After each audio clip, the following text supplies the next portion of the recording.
My name is Duron Chavis, urban farmer, community activist, and food justice advocate. Join me and my comrades as we talk resiliency, community, social justice, and why Black space matters.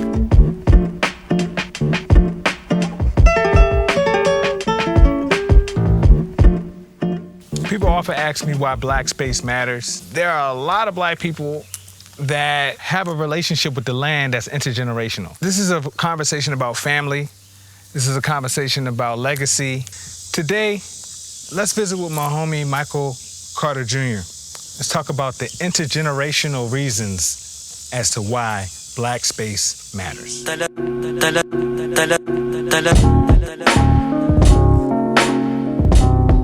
Hey, what's going on, man? What's good, Duron? How you feeling? Good to see you. So, tell the people, what is Carter Farms? What is Africulture? We've seen Africulture signs up. Gotcha. Carter Farms is our family farm that's 110, 111 years old. My great-great-grandparents started the farm in 1910. It's been our homestead, our gathering place, and our legacy. We grow people, plants, and culture. Nice. Wow. So, East African crops. What we got?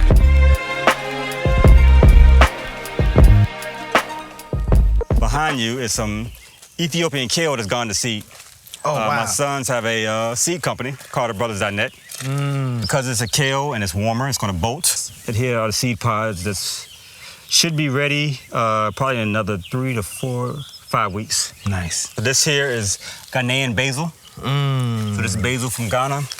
And this is also going to seed. And this produces, Lord knows how many seeds, so we'll be good with that as well. We have some Nigerian spinach or Lego spinach. This is in the Celosia family. One thing with growing African vegetables is that you have to wait for the soil to heat up before you can actually get some aggressive growth. So it takes a little longer to pick up, but this will end up being about 7 feet tall. No, in wow. About 6 weeks. Wow. This one behind you, this is okra. We know okra. Yeah, we know okra. But in Senegal, or in the Senegambia area, in Wolof language, the name for okra is gumbo. Oh, wow. Fascinating. The connection this issue didn't. So gumbo is actually okra stew, and it's supposed to date back to the 17th century. So that's a lot of things that we do here as well, a lot of research, and taking our time and allowing the plants to really grow us. Nice. The plants and agriculture teach you a lot about patience in yourself.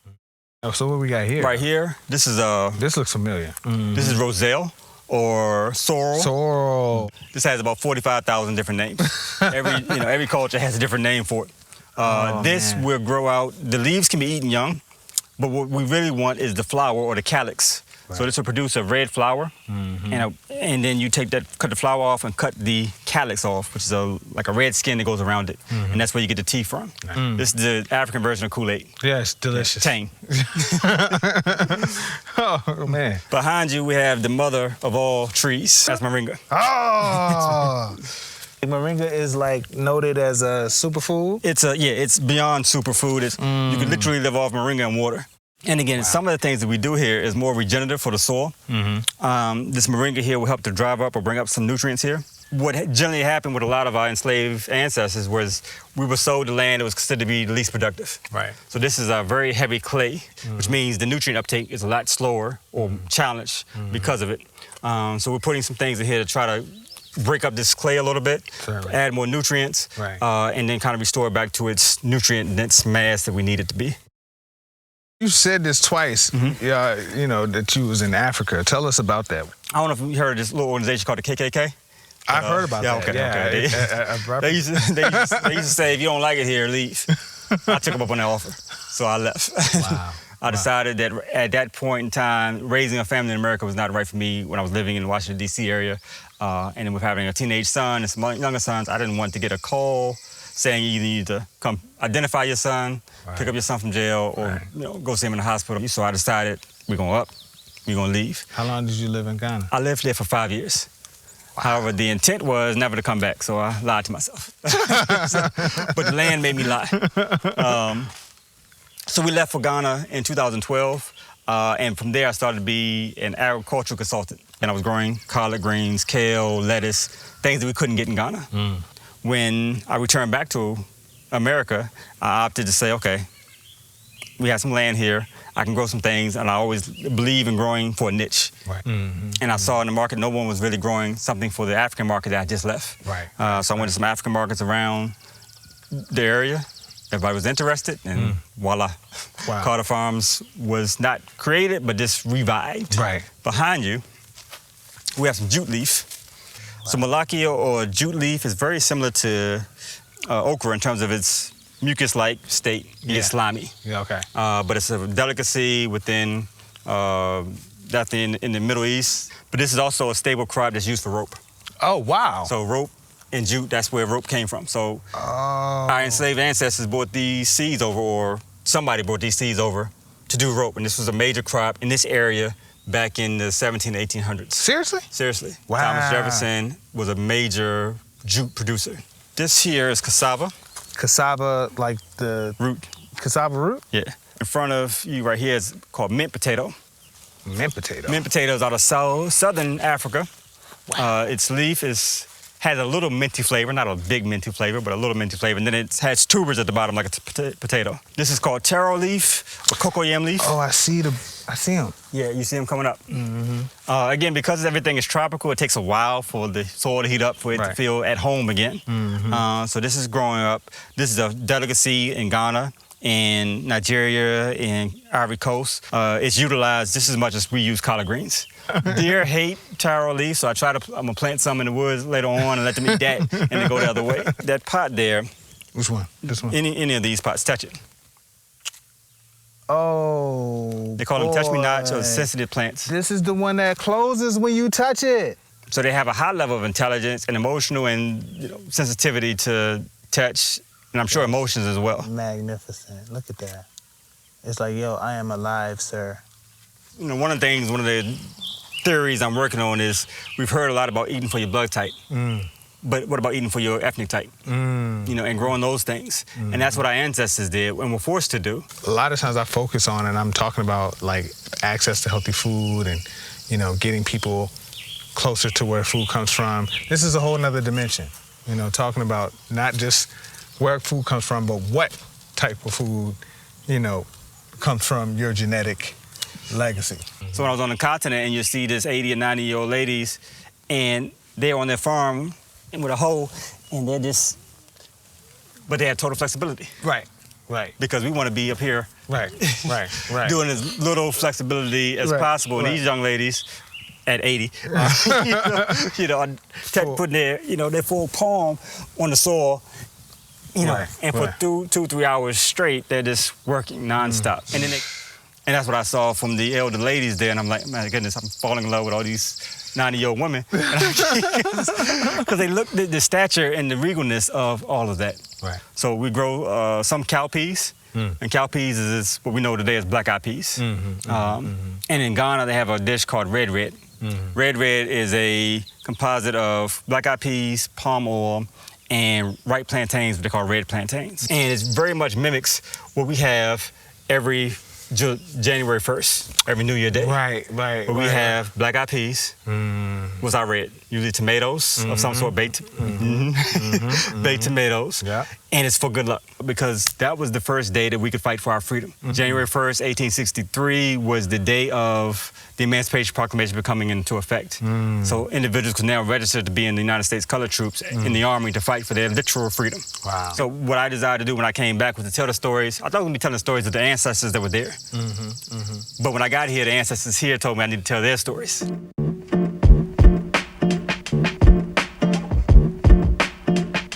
Carter Lane. Yeah, this is the first time I ever rolled up on somebody's street, and I know the person that the street is named after. Carter's, man, and what's their connection to this? This land was purchased by my great-great-grandparents, Jefferson Davis Shirley and Catherine Walker Shirley. Coming out of the enslavement period, that was what you desired to do, was own land to support your family. Right. So we literally purchased our 40 acres and a mule. Times 4. And I'm the 5th generation now to take that process over. Our ancestors date back to as late as 1745, but as early as 1622 on the first plantation in America. Shirley Plantation? That's Virginia's first That's the nation's first. Nation's first. Plantation in the country. Right now we're on Monica land, and I want to connect more with that reality, right. Because many times our African indigenous heritage gets lost because once it's fused in with African, you lose the indigenous aspect of it. Exactly. So we have some indigenous family as well, but I'm sure some of the practices are still the same in terms of how we tend the land, how we maintain the land. And then ultimately the legacy. Right. We want to keep the land and the family for 7 generations, plus 7 generations, plus 7 generations. Right. So y'all got some solar power over here. What's going on right here? This is, we run 3 different farming operations on the land here, Carter Farms, and then Rasta Farms. Rasta Farms is my cousin's farm, and that's renewable and sustainable technologies in agriculture. Oh, wow. Rasta. I love it. Yeah. My father's an agriculture educator, my uncle's an agriculture educator, and we've kind of made education part of our reality. So we try to be as socially conscious as possible in terms of conserving energy, utilizing as much of the sun and wind and whatever else we can, because we want to be stewards of the earth. And the best way to be stewards is to manage it well, not just to have dominion over it. So how many acres is this again? 150 acres. Wow, this is amazing. I mean, just the birth and depth of work that you all are doing, especially around cultural realities, and then at the same time with the renewable energy here. I mean, I think that's something a lot of people could take some notes from as far as how to, diversify.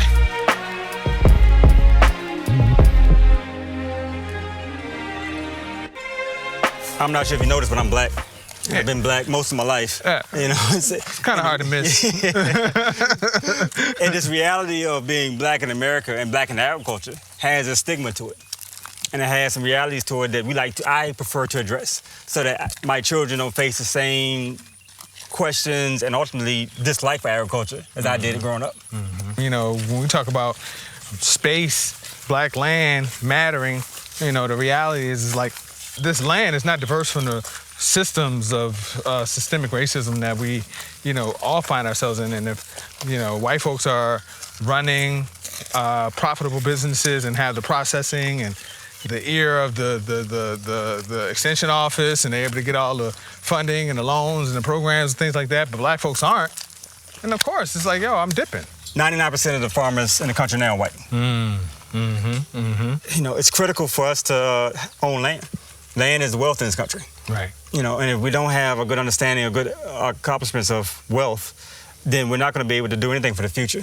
For our people, this was their stock. They put everything into it, and this became funding for college. This became, if you lost your job, you can come back home. You always have a place to stay. This became our piggy bank of sorts, our nest egg. Right. And this has to be always our nest egg. So if we ever acquire land, keep it. But they say land is the basis of all independence. So I want to thank you for walking with us. Let's have a seat and just and chop it up for a little bit.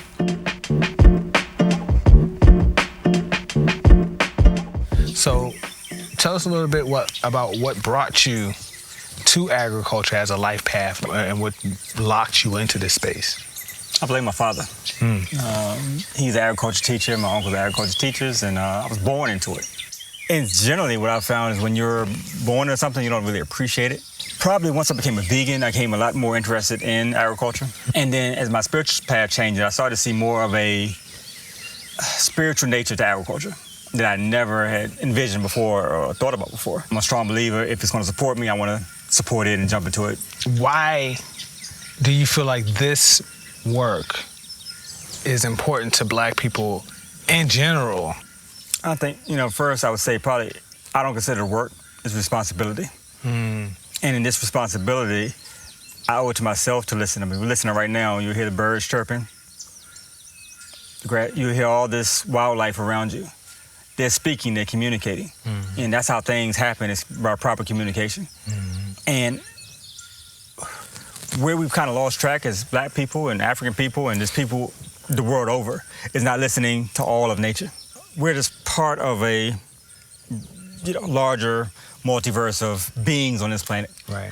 In that responsibility, once you understand your role here, that I'm just a cog in the wheel, I'm not the wheel, I'm not the car, I'm not the supreme being of this domain, I'm just little Michael Carter who's here trying to help the ladybugs and the butterflies and the honeybees and the bumblebees do what they're supposed to do.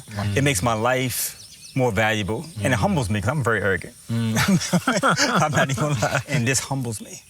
This keeps me definitely grounded to earth. Matter of fact, I'm gonna challenge you. Let's take our shoes off. My Feel the earth. So they can't zoom in on your bunions, sorry. Just one, there you go. Put underneath the grass and just feel that right there. Baby. You know, and that's what we don't do enough. We don't do enough of touching the soil with our bare foot. And many times when we keep our shoes on, we never plug into that source. We're directed by another sound, another energy. We never get connected to the earth. And once you start connecting to the earth is gonna guide you not to destroy it, but to protect it. How does it feel to be in a space as a steward of land that's been in your family for 5-6 generations? It's amazing in a sense of purpose. Like I feel like I'm aligned with a certain purpose of my family. Like whatever my great-great-grandfather envisioned, he didn't know me, he didn't know my father, he may have known my grandfather, but I feel like I am helping him achieve his goals. It's like a gravitational pull here. No matter how you try to get away from it, it's always gonna draw you back. I was all the way in West Africa. I was all the way in Israel. I was working on land. I was on biblical land. I was on ancestral land of some sort. And no matter what, this force here, this little Carter's Lane, kept drawing me back here. What are the dynamics of air property that one needs to be considering as we pass land and property on to our progeny, but then also as you live in this space? Air property is property that's given to a family generally when there's no will. So a person dies and they don't say what they're gonna do with this property. And it's a challenge for a lot of families. We have air property here, not because of the will issue as much as it was, that's kind of how the elders were used to passing on the property. And it's a challenge because it requires a great communication. I encourage anyone who has property in their land or family, especially if they have elders who have the land, to make sure that they have it put in the will who goes to. Because if you don't do that, the state of Virginia starts to come in and control or dictate certain things to you and your family. The first thing I always say about keep the land, because land is highly valuable. Air property can be very tricky, and again, more heirs you have and the more children you have, the more tricky it gets. The greatest gift you can give to your children is a will. We need to put our land in our children's name to make sure that it stays with them forever. What is something that you would like to share that you don't really get asked a lot about? I think probably what you mentioned about just the holistic nature and approach we take with this. I definitely don't get asked that, and sometimes even hard to explain. I think May 1st is like Naked Gardening Day. I just want to let you know I invented that. I did that many moons ago. You know, vitamin D, where the sun don't shine, could probably eliminate prostate cancers. And considering that was a thing that's happened in my family, I had to be mindful of, okay, all this is interrelated. So everybody stay up front. I'm going to the back and I'm getting naked. I don't say that, but that's me and the cows are just back there hanging. And then I'm grounded with the earth, so I'm hearing whatever my ancestors, this land is trying to tell me. And then I'm thinking, okay, now for my next generation, for my sons, what can I do to make this fit for them? So now I'm incorporating math lessons into, you know, okay, well, if we got 20 marijuana plants and each plant gets a pound, and each pound goes for $700, tell me how much we're going. And now you can start to add, you know, that to make it relevant to them. And then we start getting individuals who have trauma issues and, you know, emotional things. You need to go over to that pine tree and hug it. You hug the tree. And they'll release a lot of that tension that you have in you. I didn't realize how important hugging trees was like I got to Africa. The land is a source for us to becoming whole again, one with ourselves and then with the land and with the greater community. And I think that's the area that I don't get asked enough about, and I don't share as much because I don't think everybody's ready to understand or hear all those aspects. This is my church. So I want to thank you again. This has been another episode of Black Space Matters. We've been rapping and kicking it with Michael Carter Jr. of Carter Farms. I just want to thank you all for tuning in. And stay tuned, subscribe, stay following us as we explore why Black Space matters.